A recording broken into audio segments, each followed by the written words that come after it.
মালদার চাঁচলের সূচনা হলো মহকুমা উপভোক্তা বিষয়ক দপ্তর তথা ক্রেতা সুরক্ষা দপ্তর। মহকুমা গঠনের প্রায় আড়াই দশক বাদে এই দপ্তর চালু করা হলো চাঁচলে। মহকুমা শাসকের করণে এদিন এই দপ্তরের সূচনায় উপস্থিত ছিলেন দপ্তরের ভারপ্রাপ্ত মন্ত্রী বিপ্লব মিত্র, দপ্তরের রাষ্ট্রমন্ত্রী শ্রীকান্ত মাহাতো, রাজ্যের প্রতিমন্ত্রী তাজমুল হোসেন, রাজ্য ক্রেতা সুরক্ষা দপ্তরের বিশেষ সচিব রুমেলা দে, বিধায়ক আব্দুর রহিম বক্সী সহ অন্যান্যরা। এই উপলক্ষে একটি অনাড়ম্বর অনুষ্ঠানের আয়োজন করা হয় এদিন। প্রশাসনিক ভবনের চতুর্থ তলে এই দপ্তরের কার্যালয় স্থাপন করা হয়েছে। উল্লেখ্য, এতদিন মহকুমা স্তরে উপভোক্তা বিষয়ক দপ্তর না থাকায় জেলা থেকেই কাজকর্ম নিয়ন্ত্রিত হতো। এখন থেকে উপভোক্তারা এখানেই সেই সমস্ত সুযোগ সুবিধা পাবেন বলে জানিয়েছেন মন্ত্রী বিপ্লব মিত্র।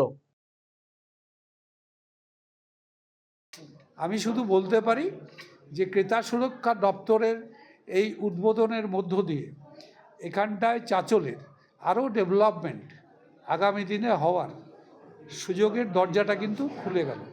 সুতরাং আমার মনে হয় যে চাঁচল এতদিনে তাদের প্রাপ্য যে মর্যাদা, সেই মর্যাদাটা পাবে পুরোপুরি আগামী দিনে। এবং যা যা এখন পর্যন্ত অভাব থাকলো বা বাকি আছে, খুব তাড়াতাড়ি আমার ধারণা উইদিন আপনার এই সাল সবটাই 2025-এর মধ্যেই হয়তো পেয়ে যাবে সবটাই।